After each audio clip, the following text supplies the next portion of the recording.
Capítulo 5. Flashback, o início de tudo. Neblina imperial. Quem conheceu a cidade no passado lembrava-se do sol que iluminava as fachadas dos dojos tradicionais, do verde das árvores e da calmaria que reinava nas ruas de pedra. Era o refúgio da honra. O berço do karatê puro. Um lugar onde a beleza e a paz caminhavam de mãos dadas. Mas, depois daquela noite, depois daquele acontecimento no quarto de Adinama, tudo mudou. O céu se fechou em um cinza eterno.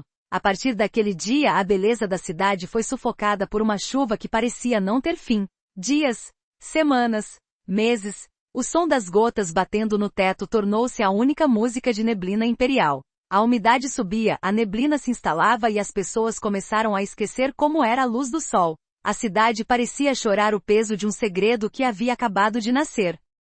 Até que o tempo passou, e o dia finalmente chegou. Sob o clamor daquela chuva persistentemente fria, algumas crianças vieram ao mundo em cantos diferentes, conectadas pelo mesmo destino. Em neblina imperial nasceram Adinama e Maia. Mas a tempestade daquele dia se estendeu muito além das fronteiras. Em uma província vizinha, nascia Life. Em outra colônia distante, nascia Ranhar. E em uma vila isolada pelas montanhas, vinha o mundo âmbar. Elas eram muito novas ali, nascidas em terras distintas, mas todas marcadas pela mesma profecia. Corte de Cena, anos antes. Quarto de Adinama. Naquela época, o quarto dela era o único refúgio seguro contra a chuva que começava a tomar conta de neblina imperial. Ela não estava sozinha. Maia, sua melhor amiga da mesma cidade, estava lá. As duas sempre brincavam juntas, dividindo segredos e risadas. Até que a curiosidade bateu. Deixando os brinquedos de lado, as duas meninas caminharam até a janela, apoiando as mãozinhas no vidro para observar a tempestade que descia lá fora. Foi quando o reflexo mudou. Adinama virou-se para o lado direito. O canto do quarto não estava mais escuro. Maia, o que é aquilo? Sussurrou Adinama, apontando para a cômoda. Maia apertou os olhos, tão confusa quanto a amiga, mas fascinada pelo reflexo que dançava nas paredes. Eu não sei, mas é bonito. Vamos lá ver. O coração de criança de Adinama acelerou com uma ideia boba e inocente. Um sorriso surgiu em seu rosto. Oxe, será que meus pais me deram algum presente? Peraí, deixa eu ver. Ela deu passos curtos em direção à cômoda. Ao se aproximar, sem hesitar, estendeu a pequena mão e encostou na misteriosa luz rosa. O quarto desapareceu. No milésimo de segundo em que seus dedos tocaram o objeto, a energia rosa explodiu, subindo pelos seus braços e tomando conta do corpo inteiro de Adinama. O brilho se completou, envolvendo-a por inteiro em uma aura vibrante, até que em um piscar de olhos, sumiu. O objeto estava apagado. O quarto voltou à penumbra. Maia, que assistia a tudo de boca aberta, deu um pulo de empolgação. Nossa, como você fez isso? Adinama olhou para as próprias mãos, sentindo o peito arfar, assustada. Eu não sei, respondeu, a voz trêmula. Só sei que não tem mais nada aqui. Faz de novo, pediu Maia maravilhada. Mas Adinama estava assustada demais. Ela recuou um passo, afastando-se da cômoda. Teimosa e movida pela curiosidade, Maia decidiu que ela mesma tentaria. Ela foi até o objeto, estendendo a mão para conseguir o mesmo efeito. Bate the mystery of the pink light didn't work with her on the contrary. No instante em que os dedos de Maia tocaram a superfície fria, ela levou um choque elétrico violento. Ai! Maia soltou um grito agudo, puxando a mão num reflexo rápido. O que aconteceu? Adinama deu um passo à frente, com os olhos arregalados. Está tudo bem?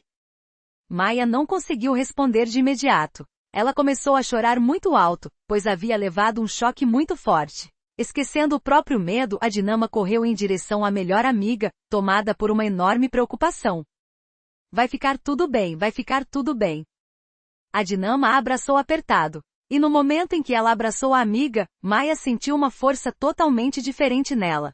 O choro da menina travou na garganta e o choque sumiu, substituído por uma onda de calor esquisita. Maia empurrou Adinama de leve pelos ombros, dando um passo para trás. Antes que pudessem entender, a porta do quarto se abriu. O mestre Ren surgiu na penumbra ao lado de Helena. Eles sabiam exatamente o que era aquilo. O mestre caminhou até a janela, observando a névoa espessa na rua. Pai, Adinama chamou baixinho. O que está acontecendo com a nossa cidade? Por que está chovendo assim? O mestre Ren se virou para as duas, sério. Sentem-se, as duas. Está na hora de vocês entenderem onde vivem. Esta cidade, Neblina Imperial, nem sempre foi coberta por essa escuridão. Nós fomos fundados sob os pilares da honra, do respeito e do autoaperfeiçoamento do karatê. Mas alguns homens gananciosos decidiram que a filosofia não era suficiente. Eles queriam o poder bruto para controlar as ruas e criaram as facções. O céu se fechou. A tempestade que começou hoje é o choro da nossa cidade. E esse objeto, escolheu você, a Dinama. Se as facções descobrirem, virão atrás de você. A Dinama abaixou a cabeça, completamente assustada. Vendo o clima tenso, Maia quebrou o silêncio, usando o momento para disfarçar o que realmente estava sentindo. Tia Helena, eu posso beber um copo de água? Minha garganta está seca.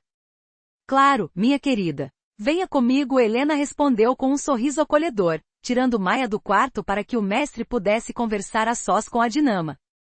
Corte de cena, o corredor, pensamentos de Maia. Assim que a porta encostou, a mente de Maia começou a trabalhar intensamente. Ela não falou nada, apenas pensou. Ela tocou naquele coração, e ficou aquele brilho rosa tão lindo. Eu também quero aquilo para mim. Eu já sei. Vou treinar junto com ela no dojo. Vou me esforçar mais que todo mundo. E aí quando eu estiver pronta, eu vou conseguir esse brilho rosa também. Foco, cozinha. O som da chuva batendo contra a janela parecia um pouco mais abafado, mas os trovões ainda faziam os armários tremerem de leve. Helena pegou um copo, encheu com água fresca e o entregou para a menina. Maia segurou o vidro com as duas mãos, bebendo devagar enquanto tentava acalmar os batimentos do próprio coração. Helena se aproximou com doçura, cruzando os braços e olhando para ela com um olhar protetor. Você está melhor, Maia? Perguntou Helena com a voz mansa. Maia afastou o copo da boca, olhando de relance para o vidro da janela onde as gotas escorriam agressivamente. Estou com um pouco de medo, tia Helena, por conta da chuva lá fora. E do que o mestre falou. Ao ver a fragilidade nos olhos da menina, Helena sentiu o coração apertar. Ela se abaixou até ficar na altura de Maia e a envolveu em um abraço caloroso e apertado, transmitindo toda a segurança que podia. Enquanto a confortava, Helena começou a falar com uma voz suave, explicando a situação sem entrar nos detalhes profundos e assustadores da magia ou do perigo iminente. Não precisa ter medo da chuva, minha linda, e nem do que o Ren disse. Às vezes, o mundo lá fora passa por tempestades que nós não conseguimos controlar, e coisas misteriosas acontecem. O que você viu no quarto foi só a natureza testando a força de vocês. Algumas coisas reagem com a gente de um jeito, e com os outros de forma diferente, como o choque que você levou. Mas isso só mostra que vocês são especiais. Amanhã tudo vai fazer mais sentido, com calma. O tio Ren fala firme porque quer proteger vocês duas, só isso. As palavras calmas e o tom acolhedor de Helena funcionaram como um feitiço. Maia respirou fundo, absorvendo aquela explicação reconfortante que acalmava sua mente de criança. Ela terminou de tomar o último gole de água e estendeu a mão, devolvendo o copo para a mulher. Obrigada, tia Helena, sussurrou Maia, limpando a boca com as costas da mão. Helena sorriu, pegou o copo e o colocou sobre a pia. Encostando a mão delicadamente no ombro de Maia, guiou-a com carinho pelo corredor silencioso da casa. Venha, já está muito tarde para vocês duas. Hoje você vai dormir aqui. Ela abriu a porta do quarto de hóspedes, onde uma cama macia e já arrumada com lençóis limpos a esperava. Helena ajudou Maia a subir na cama, puxou a coberta até o queixo da menina e deu um beijo carinhoso em sua bochecha. Descanse bem, querida. Amanhã o dia vai ser longo.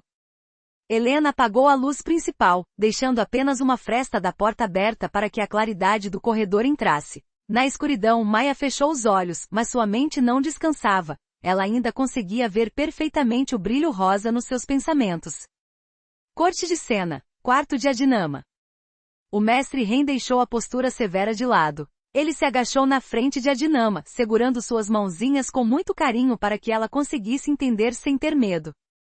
Olhe para mim, minha princesa. Você não precisa ter medo. O papai e a mamãe estão aqui. Esse poder não é uma maldição. Ele escolheu você porque seu coração é puro. Mas a verdade é que a partir de hoje, a sua infância mudou. Você vai ter que treinar muito no dojo, se dedicar a cada soco e a cada defesa. Não para machucar, mas para ser forte e se proteger. Você confia no papai?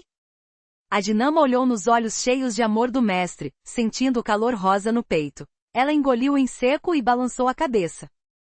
Confio, pai. Então descanse. Ele deu um beijo carinhoso na testa dela. Amanhã, o seu verdadeiro caminho começa. Na escuridão do quarto, a Dinama fechou os olhos, ouvindo a chuva eterna cair lá fora. Corte de cena. O amanhecer. O amanhecer em neblina imperial não trouxe sol, apenas uma claridade cinzenta e fraca que mal conseguia cortar a névoa pesada das ruas. A chuva continuava caindo, constante e fria. O mestre Ren levantou-se cedo. Vestiu seu doji de karatê perfeitamente alinhado, amarrou a faixa preta na cintura e caminhou firmemente pelo corredor de madeira da casa. Era a hora de chamar a Dinama para o primeiro treinamento. Ele esperava encontrar a garota relutante, agarrada aos lençóis com o cansaço típico de uma criança após uma noite tão assustadora. Com cuidado, ele segurou a maçaneta e abriu a porta do quarto. O mestre Ren parou no batente da porta, os olhos se arregalando de leve em uma rara expressão de impressionado. A Dinama já estava de pé. Ela tinha acabado de se levantar da cama bem naquele milésimo de segundo em que ele empurrou a porta. A menina já segurava sua roupa de treino, com o semblante sério e determinado, completamente diferente da garotinha chorosa da noite anterior. Havia uma postura firme nela, como se o calor rosa em seu peito a tivesse mantido alerta a noite inteira. O pai deu um meio sorriso, cruzando os braços, profundamente orgulhoso da prontidão da garota. Já de pé a Dinama, disse o mestre com a voz grave e calma. Eu achei que precisaria puxar suas cobertas hoje. A Dinama olhou para o pai, ajeitando a postura. Eu disse que confiava no senhor, pai. Estou pronta para treinar. Só que havia um detalhe que o mestre não esperava. Logo atrás dele no corredor, Maia já estava acordada e colada na Dinama. Ela estava pronta para ir junto para o treino. Ren e Helena se entreolharam sem ação. Eles não sabiam o que falar para Maia para explicar que não tinha como ela ir no treino de karatê secreto daquela forma, já que precisavam manter o mistério do cristal em segredo absoluto. Para resolver a situação e criar um desfecho que a menina entendesse sem desconfiar de nada sério, o mestre Ren limpou a garganta e inventou uma desculpa rápida. Maia, o treino de hoje bem cedo é um teste físico muito específico e perigoso por causa da umidade da chuva no tatame principal. Como você levou aquele choque ontem e ainda está se recuperando, sua imunidade pode baixar se você se esforçar agora. É melhor você esperar um pouco.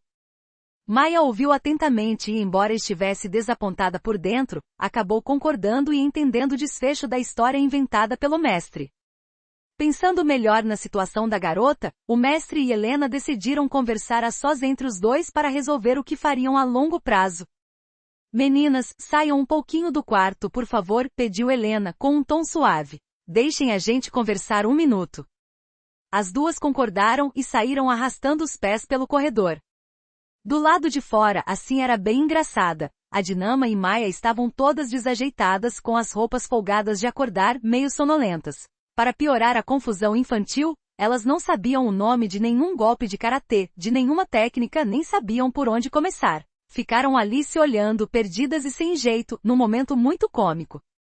Enquanto isso, do lado de dentro do quarto, os adultos discutiam o futuro. Helena olhou para o marido e desabafou preocupada. Olha, Ren, a Maia é só uma criança. Eu acho que vai ser muita maldade deixar ela de fora. Essas duas garotas sempre estiveram juntas, são melhores amigas. O que a gente vai fazer com ela agora? Como vamos separá-las assim? O mestre Ren coçou o queixo, pensativo, olhando para a janela cinzenta. Eu acho que já sei, falou o mestre pensativo. Eu posso levar a Maia também para treinar. Helena cruzou os braços, balançando a cabeça em dúvida. Não sei não. Isso não é para todos, Ren. Tenho certeza disso. Você sabe muito bem que o karatê de neblina imperial e a energia que está despertando não são para qualquer um suportar. Nesse momento a Dinama, que estava escutando a conversa pela fresta da porta, não resistiu. Ela passou pelo batente, interrompendo os dois com os olhos brilhando de determinação, e disparou. Isso não é verdade. A Maia consegue sim. Ren e Helena olharam para ela surpresos com a interrupção. A Dinama fixou o olhar no pai e deu uma sugestão direta para salvar a amiga. Pai, deixa ela treinar. Deixa eu levar a Maia junto. Como é que ela vai saber o que é karatê e se defender se ela não tentar? O mestre reencarou a garota, admirado com a maturidade dela, mas ponderou com a sua lógica de mestre. Eu entendo sua intenção, minha filha, mas não dá. Se eu aceitar a sugestão, vocês duas vão estar no mesmo lugar, fazendo a mesma coisa, mas os caminhos de vocês são completamente diferentes por causa da energia rosa. A Dinama, sem hesitar, rebateu com uma lógica simples de criança que mudaria tudo. Não dá para treinar juntas se for a mesma coisa, mas a gente pode treinar de um jeito diferente. Eu treino focado na minha energia, e ela treina o karatê tradicional do dojo. Caminhos diferentes, mas no mesmo lugar. O mestre pescou, processando a resposta inteligente da garota. Um sorriso de canto de rosto surgiu na expressão severa do guerreiro. Ele olhou para a esposa e depois de volta para a Dinama. A verdade é que você tem toda a razão, a Dinama. É exatamente isso que vamos fazer.